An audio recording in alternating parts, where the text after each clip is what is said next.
क्या मैं कोई ऐसा कोर्स कर सकता हूँ that I can earn something like 35 lakhs per annum directly when I come out of my college. CAT जेट वगैरह उनमें एग्जाम में क्या आता है, कितना स्कोर मुझे लाना चाहिए, इन सभी सवालों के जवाब मैं आज आपको दूंगा। I'm a BA ग्रेजुएट या BSc graduate, BCom graduate, but क्या मैं कोई ऐसा कोर्स कर सकता हूँ that I can earn something like 35 lakhs per annum directly when I come out of my college. ये सवाल शायद आपके दिमाग में भी आता होगा अगर आप आर्ट्स, साइंस या कॉमर्स स्ट्रीम किसी से हैं। सिमिलरली अगर मैंने सोच ही लिया है एमबीए करने का, तो कौन से कॉलेजेस हैं जहां पे मुझे जाना चाहिए, कहां से मैं एमबीए कर सकता हूं, अच्छे बुरे कॉलेजेस। और अगर मुझे कॉलेज का भी पता है तो जाने का तरीका क्या है, कौन से एग्जाम्स, कैट जेट वगैरह उनमें एग्जाम में क्या आता है, कितना स्कोर मुझे लाना चाहिए, इन सभी सवालों के जवाब मैं आज आपको दूंगा। हाय, आई एम सरल नेश्यर and I will be talking about all these things, that is why, how and when of MBA in our today's session. So all about MBA 2006, right? The blueprint for all the people who are the leaders of this brightful future of the country. Of course I am talking about you. आपको लगता होगा ये ठीक है, ये बातें सुनने में, कहने में बड़ी अच्छी लगती हैं, बट हमें नहीं समझ आ रहा हमें क्या करना चाहिए। और ये आज के यूथ में बहुत बड़ी बहुत बड़ी कंफ्यूजन है कि नॉर्मली हम लोग 12th के बाद हम लोग देखते हैं कि ठीक है, सबसे पहली चीज दिमाग में आती है ग्रेजुएशन करनी है, BA, BSc, BCom, so something not very specific kind, लेकिन मैं कोई एक जनरल कोर्स कर लेता हूं ह्यूमैनिटीज में, कॉमर्स में, साइंस में, इंजीनियरिंग और बीबीए और something. Now when we talk about people who are BCom और बीबीए, शायद उन सब लोगों के लिए पहली चॉइस एमबीए करना होती है, लेकिन एक ह्यूमैनिटीज का स्टूडेंट, एक साइंस का स्टूडेंट, इंजीनियरिंग का स्टूडेंट ऐसा कई बार सोचता है कि क्या मुझे भी एमबीए करनी चाहिए, am I suited for it. कल को लोग ये नहीं बोलेंगे यार ये फिर ये क्यों किया था, बीए क्यों किया था। And it takes us to that Three Idiots का सीन, जहां पर रणछोड़ दास छांछड़ उसके प्रिया को पूछता है कि अगर इसने पहले इंजीनियरिंग करी, उसके बाद एमबीए करी और उसके बाद बैंक में नौकरी कर रहा है, तो फिर ऐसे में ये क्यों किया। सो ये हमारे भी कहीं ना कहीं दिमाग में रहता है। So let's talk about all these things in our today's session. सो सबसे पहले मैं पहले पार्ट के बारे में बात करता हूं कि एमबीए की वैल्यू है क्या, right. Why a person should think about it. अगर मैं किसी भी स्ट्रीम से हूं तो क्या मैं एमबीए कर सकता हूं, क्या मुझे देगा, what is that value proposition, let's talk about that. So first thing first, when I talk about is the career pivot, what is that. बहुत लोगों को नहीं पता होता इस वर्ड का मतलब भी क्या है, तो छोड़िए, मुझे भी नहीं पता है, मेरी भी इंग्लिश उतनी अच्छी नहीं है, लेकिन मैं एक बात जानता हूं, बहुत सारे लोग हम में से ग्रेजुएशन की एक स्टेज पे आके सोच रहे होते हैं कि जो मैं कर रहा हूं मैं इसमें फ्यूचर नहीं चाहता, so can I change my future line from here, that's called pivot. So basically normally business sense में इसको यूज करते हैं। मैंने एक कंपनी स्टार्ट की और उस कंपनी में मैंने सोचा कि मैं शर्ट्स बनाऊंगा, और शर्ट्स की कंपनी स्टार्ट की, देखा बहुत लंबे समय तक बिजनेस अच्छा नहीं चल रहा, लेकिन करते करते मैं एक चीज समझ गया कि शर्ट का थ्रेड कैसे बनाया जाता है, शायद मुझे वो ज्यादा अच्छा समझ आ गया, तो मैंने शर्ट्स बेचने के बजाय मैंने थ्रेड बनाने का काम शुरू कर दिया। इसको पिवट कहते हैं। तो आप चेंज कर लेते हैं अपनी लाइन को। तो आप अगर आर्ट्स ग्रेजुएट हैं, कॉमर्स ग्रेजुएट हैं, साइंस ग्रेजुएट है, इंजीनियरिंग ग्रेजुएट है, कोई भी और ग्रेजुएट है, so all of you are actually welcome in MBA. MBA आपको ऑप्शन देता है कि ठीक है हमारे पास आइए, आप एमबीए कर सकते हैं, चाहे आप किसी भी स्ट्रीम से हो। तो ये जरूरी नहीं है मेरे पास बीए के पास एक एमए ही ऑप्शन है या बीकॉम के बाद एक एमकॉम ही ऑप्शन है। You can also do MBA. Not only that, आप सरप्राइज होंगे ये जान के, most of the top MBA colleges in India, they actually prefer people who are from different backgrounds. Yes, they do, right? And you can also be a part of that elite network which you would make over there. ज्यादातर बच्चे जो MBA करते हैं, आप उनसे पूछेंगे सबसे बड़ा फायदा उनका क्या होता है, they would say that the kind of networking we have done, all the people who were there with in my college with me, plus the professors whom I met over there, plus there might be some student exchange programs जिनके through मैं इतना कुछ सीखा हूं कि वो आगे तक मेरी जिंदगी में काम आता है। फॉर एग्जाम्पल, अब कल को आपको बिजनेस स्टार्ट करते हैं, आपको एक सीए चाहिए, you might get it from your batch, आपके कॉलेज के बैच से आपको मिल जाएगा। उसके बाद आपके पास कोई स्ट्रेटेजिक डिसीजंस लेने हैं और आपको दिक्कत आ रही है, you can probably talk to your professors, they can help you out with that. तो ऐसी बहुत सारी नेटवर्किंग चीजें जो है जो आपको काम आती हैं। Third point is this strategic mindset.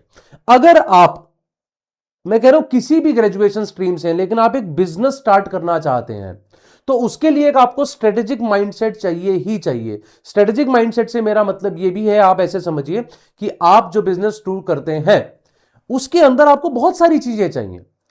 You need some knowledge of finance as well. जैसे मैंने अभी सीए का एग्जांपल दिया, मैं अपनी आईटीआर फाइल कर रहा हूं, मेरा सीए मेरी प्रॉफिट एंड लॉस स्टेटमेंट बना रहा है, वो बीच में कोई एक ऐसी टर्म बोलता है जो मैं समझता ही नहीं, एंड ही वुड से सर मैं समझा नहीं पाऊंगा आपको, ये ऐसा कुछ होता है।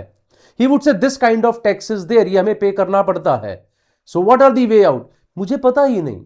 Similarly, there can be some things about HR, there might be something about marketing जो मुझे पूरा नहीं पता है। MBA give you that holistic knowledge about all those things.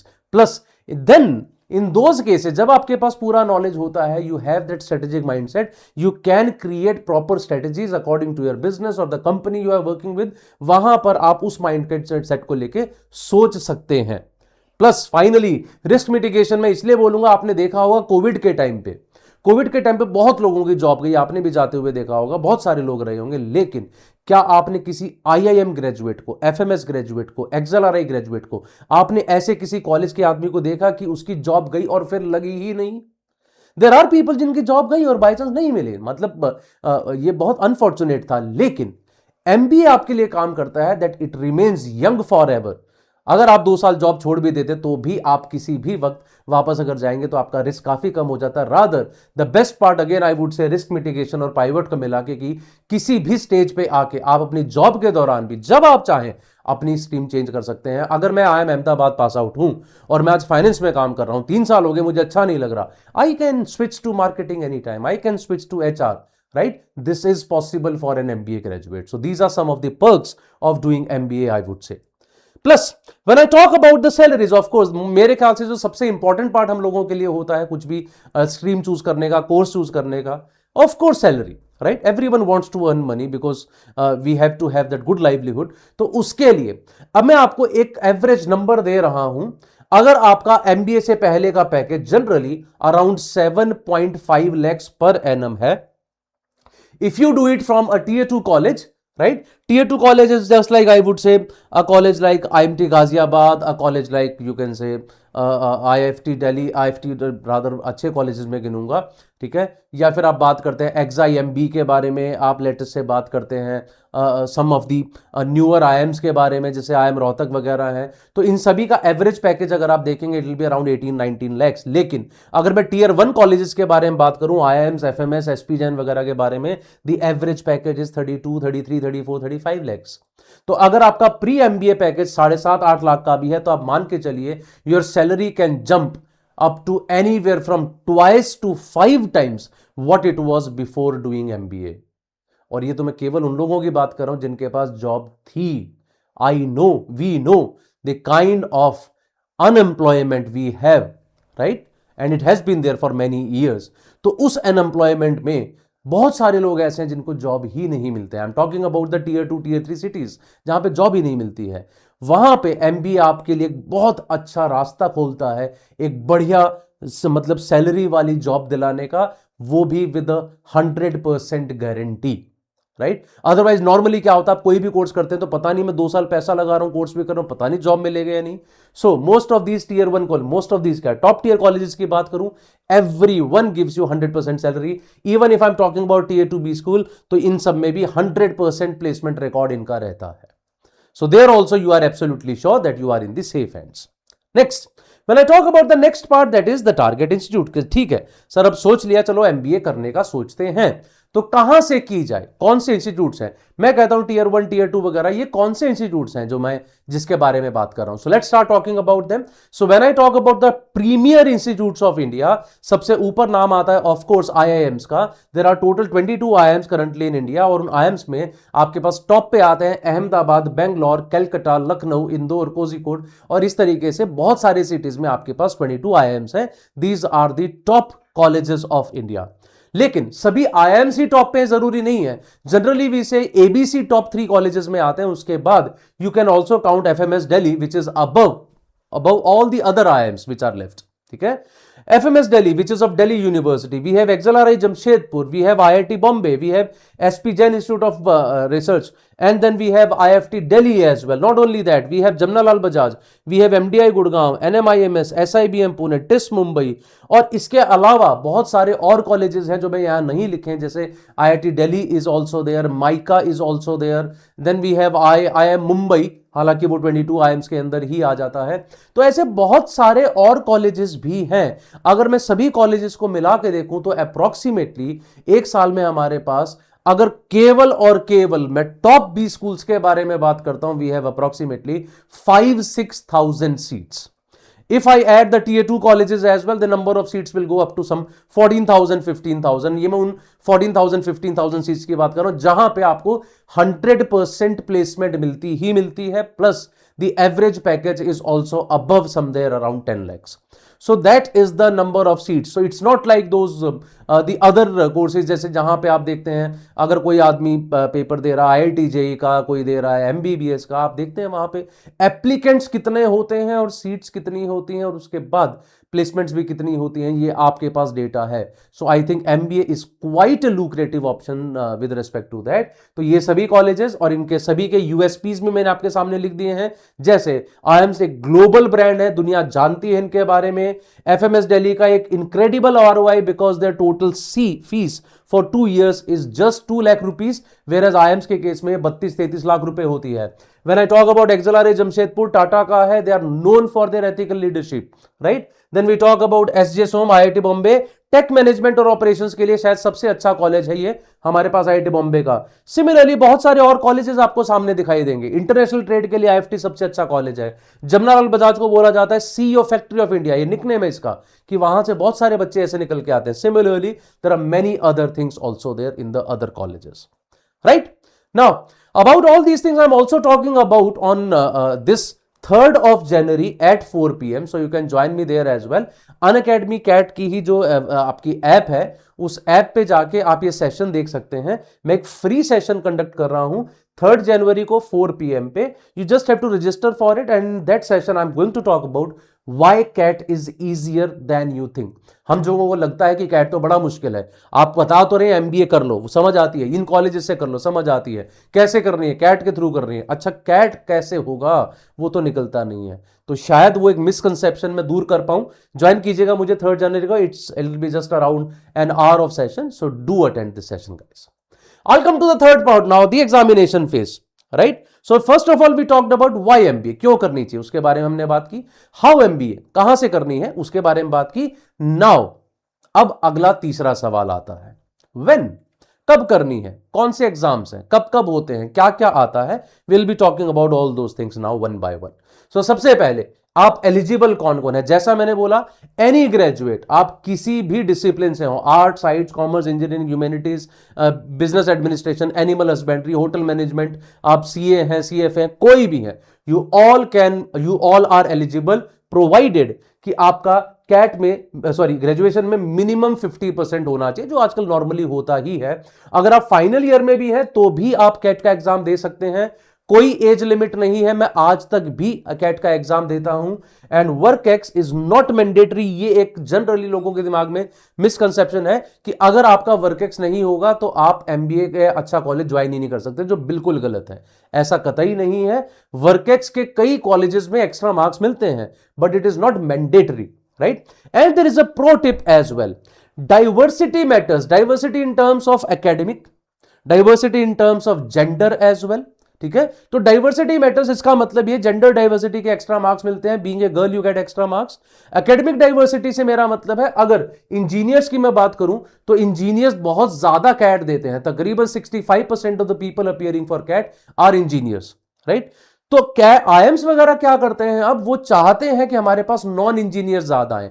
And because of that what they have started doing, उन लोगों ने करना शुरू किया है, बीइंग अ नॉन इंजीनियर आपको कुछ एक्स्ट्रा मार्क्स दिए जाएंगे. They have started doing that. So diversity matters. Many colleges will give you extra weightage for that, right? Then we talk about the CAT exam. अगर मैं cat 2026 के बारे में बात करूं, अब अगर मुझे किसी भी अच्छे कॉलेज में जाना है तो सबसे पहले एग्जाम्स की अगर मैं बात करता हूं, सबसे टॉप पे नाम आता है कैट एग्जाम का। It is the biggest exam in India for MBA। हालांकि there are some other exams as well, उनके बारे में भी मैं आपको बताऊंगा, लेकिन सबसे पहले हम बात करते हैं सबसे बड़े एग्जाम कैट के बारे में।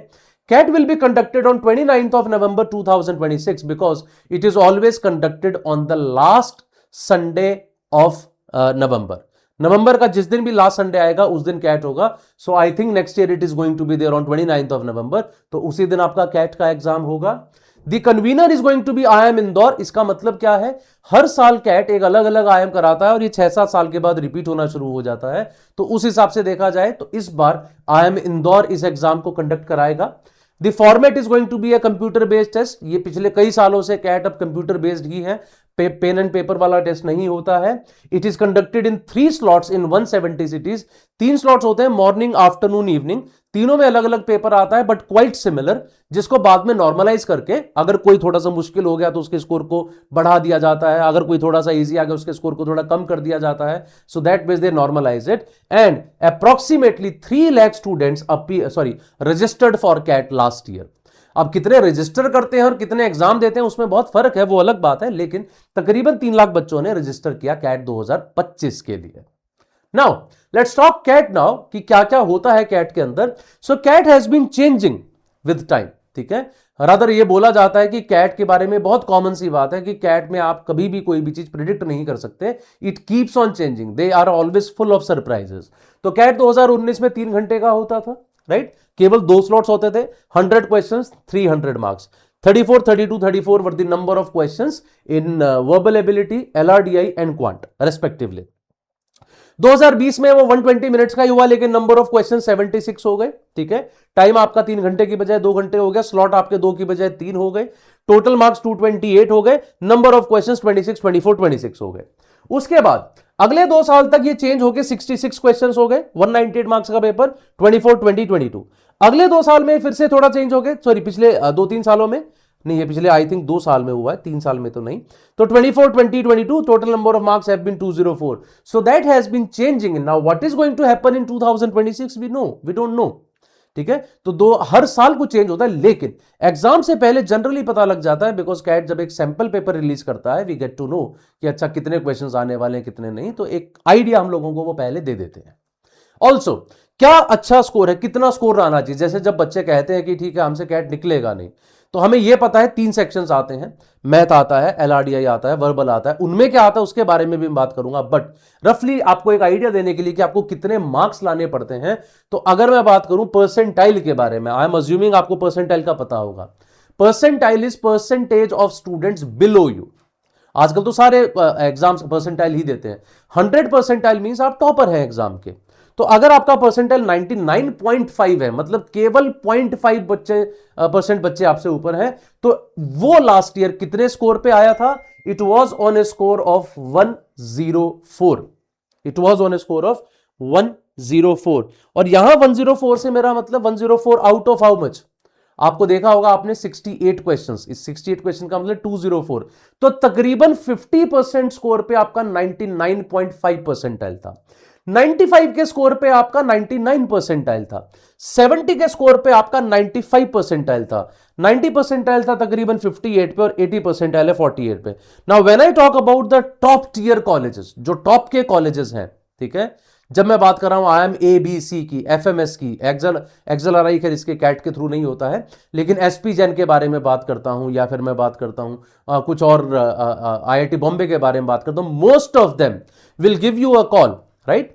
ऑफ कोर्स यहां पे हमारा प्रोफाइल बेस्ड भी होता है, कई बार तो 90 परसेंटाइल पे भी कॉल आ जाता है, लेकिन एक जनरल कैटेगरी के स्टूडेंट को भी नॉर्मली आप ये मान के चलिए कॉल जो है would be at around 98.5 plus, right.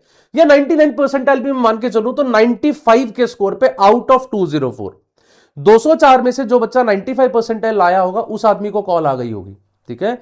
And let me tell you कि ये फिगर्स बहुत हाई है बाकी कैट के मुकाबले, क्योंकि नॉर्मली कैट इतना आसान नहीं आता जितना 2024 में आया था। उससे पिछले साल ये फिगर तकरीबन 77-78 था। ये 95 जो आपको नजर आ रहा है ये बहुत बड़ा फिगर है। So yes, only that much of the paper has to be done to get a 99 percentile to get into a top tier college जहां पे एवरेज पैकेज 32-33 लाख का है. अगर मैं बात करूं टीयर 2 कॉलेजेस की, you can get them at a percentile like 95 का परसेंटाइल मतलब at a score of 70 in an easy paper. Otherwise this figure is around 56-57, right? And similarly when I talk about 90 percentile for another kind of colleges जहां पे placement तो guaranteed आपको मिल जाती है, वो जाने के लिए आपको 58 का स्कोर चाहिए था और नॉर्मली ये फिगर 47-48 होती है आउट ऑफ 204. तो मान के चलिए आप जहां एक किसी कोर्स में नॉर्मली माना जाता है 33% से कम फेल है, तो फेल होने पे भी यू गेट अ कॉलेज जिसमें 100% placement with an average package of above 10 lakhs आपको मिल जाती है. So not that difficult. और मैंने आपको कुछ सेक्शन वाइज डेटा भी दिया है कि वीआरसी में कितने स्कोर पे कितना परसेंटाइल आता है, एलआरडीआई में कितने स्कोर पे कितना, और math that is quantitative aptitude में कितने स्कोर पे कितना percentile. Each section is of 40 minutes और हर क्वेश्चन जो होता है वो 3 marks का होता है. एक्चुअली हर क्वेश्चन 3 marks का होता है. 3 marks का क्वेश्चन है. अगर उसी के हिसाब से अगर यहां से देखोगे या यहां से कैलकुलेट करोगे तो आपको आइडिया मिल जाएगा कि कितने स्कोर पे आपका कितना परसेंटाइल आ रहा है. अगर मैं सिलेबस के बारे में बात करूं थोड़ा सा, क्वांट एलआरडीआई वीआरसी के बारे में, आता ही क्या है, VRC is purely about reading. 65 to 70% तो रीडिंग कॉम्प्रीहेंशन है. उसके अलावा para jumble, summary based questions, odd one out या fill in the blanks, all these questions are based upon reading. No grammar, no vocabulary, right. LRDI something which might be very different for you. Caselet based question होते हैं, matrix पे, arrangement पे, games and tournaments पे, Venn diagrams पे, puzzles पे, reasoning based DI पे, matrix पे, scheduling पे, रेटिंग्स पे. तो वो एक अलग तरह की चीज है. वो जब आप पढ़ेंगे तभी आपको समझ आएगा कि LRDI क्या होता है. It is purely reasoning based. इसके लिए कोई प्रायर नॉलेज रिक्वायर्ड नहीं है. केवल आपकी रीजनिंग स्किल्स अगर अच्छी हैं तो you can crack this section easily. And finally quant is basically mathematics. 90 से 95% तक का आपका जो सिलेबस है, it is up to 10th जो आपने पढ़ा है. Arithmetic, algebra, geometry, numbers, modern maths, ये सारा वो है जो आपने 10th क्लास तक पढ़ा हुआ है. यस, अगर आप 10th तक का भी मैथ्स बहुत अच्छे से जानते हैं, you can easily score 98-99 percentile in QA alone. Now you know that what are you good at. आप रीडिंग में अच्छे हैं, आप मैथ में अच्छे हैं, या फिर आप रीजनिंग में अच्छे हैं. ये तीनों स्किल्स कैट आपकी चेक करता है और इन तीनों ही चीजों पे आपसे क्वेश्चंस पूछे जाते हैं. Now, if I talk about the other management entrances, जैसा मैंने बोला, CAT is the biggest one among them, लेकिन उसके अलावा एक ZET होता है फॉर XLRI कॉलेज प्राइमरीली. हालांकि और भी बहुत सारे कॉलेजेस हैं ZET के अंदर भी. इट्स ए 3 hour पेपर जिसमें 95 क्वेश्चंस होते हैं, 20 क्वेश्चंस होते हैं हमारे पास जनरल नॉलेज के, बाकी 75 क्वेश्चंस एक पेपर में. तो उसमें डिसीजन मेकिंग आता है और एक जनरल नॉलेज ये थोड़ा सा डिफरेंट आता है CAT के मुकाबले. बाकी सब कुछ CAT जैसा है. स्नैप एक एग्जाम होता है for all the colleges of symbiosis. ये केवल 1 घंटे का paper, 60 minutes, 60 questions, very easy. Therefore it is purely based upon speed. Then we have exam NMET which is for a big college in Bombay, Narsee Monjee institute of management studies. इसके अलावा और भी colleges इसके अंदर आते हैं और 2 घंटे का पेपर, 108 क्वेश्चंस. और ये पेपर एडेप्टिव होता है एक लार्ज विंडो ऑफ डेज में, एक दिन नहीं होता. एडेप्टिव का मतलब है आपने क्वेश्चन ठीक किया, अगला डिफिकल्ट आएगा, गलत किया, अगला इजी आएगा. And that ways they check कि आप कहां तक पहुंचे, just like the GMAT exam. ये होती है ओमेट्स के बारे में. और अगर मैं एक आपसे एडमिशन टाइमलाइन की बात करूं तो आप ऐसे मान के चलिए, अक्टूबर से लेकर दिसंबर के आसपास आपके सारे एग्जाम्स होते हैं. नवंबर में आपका कैट का एग्जाम होगा, दिसंबर में, और आपका एनमेट का एग्जाम अक्टूबर से दिसंबर होगा. और उसके बाद आपका जेट का एग्जाम जनवरी फर्स्ट वीक में, पहले संडे को ही होता है. उसके बाद जनवरी में जेट का एग्जाम, कैट का रिजल्ट भी आ जाता है. फरवरी में आपकी सेकंड राउंड शुरू होता है जहां पे राइटिंग एबिलिटी टेस्ट आपका होता है, पर्सनल इंटरव्यूज, जीडीज वगैरह होते हैं. एंड आफ्टर दैट मई जून में तकरीबन आपको फाइनल एडमिशन ऑफर्स मिलते हैं. फिर उसके बाद हमारी जो वेटिंग लिस्ट है वो मूव होती है एंड कहीं ना कहीं जुलाई में जाके आपका सेशन स्टार्ट होता है. So that's all is the process of this exam, right. So that was primarily about MBA, I would say. और ये एक तरह से आप 2026 का कैलेंडर मान के चलिए. I would be bringing up another video where I'll be talking about a whole year plan, कि मुझे कैसे कैसे प्लान करना चाहिए, कैसे कैसे पढ़ना चाहिए, उन चीज़ों के बारे में भी बात करूंगा. फिलहाल के लिए यही चीज़ें मैं आपसे डिस्कस करना चाहता था. I am sure it was useful for you. If it was useful, please press the like button as well. अगर आपने यहां तक वीडियो देखा है तो आई एम श्योर इसका मतलब आपको ठीक लगा होगा, कुछ नॉलेजेबल रहा होगा। फिर भी आपके अगर कोई सवाल है, you can put in the comment section, I will answer there. For example you might have something like मेरा प्रोफाइल ऐसा है तो क्या मुझे एमबीए करनी चाहिए, ठीक है, या मैं कर पाऊंगा, मैंने ये सुना है एमबीए के बारे में, ये आता है, तो क्या मुझसे होगा या नहीं होगा, मैं ऐसे एरिया से हूं जहां पे मैंने आज तक इंग्लिश नहीं बोली है, तो क्या मुझसे होगा कि नहीं। किसी भी तरह का आपका सवाल है, do put it in the comment section, I will answer there guys. Okay, जाते जाते एक छोटी सी इन्फॉर्म आपको देने वाला हूं, दैट इज कि हम लोग अभी फिलहाल जो है 60% ऑफ आपको दे रहे हैं on the CAT and OMET subscription. अगर आप 12 मंथ्स का सब्सक्रिप्शन लेंगे you get it for 17,999 and if you get 24 month subscription you get it for 30,999। For that you can use the code resolve और you can use my name as well and let me write my name too. My name is SARAL, तो आप मेरा नाम use कर सकते हैं उस code की जगह पे, ठीक है, to get this discount. Plus we have recently started a batch on 30th of December for CAT 2026, you can join us for that batch as well. Plus you also have an MBA starter kit. क्या है MBA starter kit? Just for 149 rupees you can check our test series, our material, our classes. उसका एक snapshot आपको मिल जाएगा, आप कुछ free classes देख सकते हैं, कुछ फ्री टेस्ट दे सकते हैं, and if you find all of that good then you can go for the complete course as well. That is all about it guys. So I hope the session was useful. Please press the like button and subscribe to Unacademy CAT for upcoming videos as well. That's all from my side. Thank you very much guys. See you in some other video now.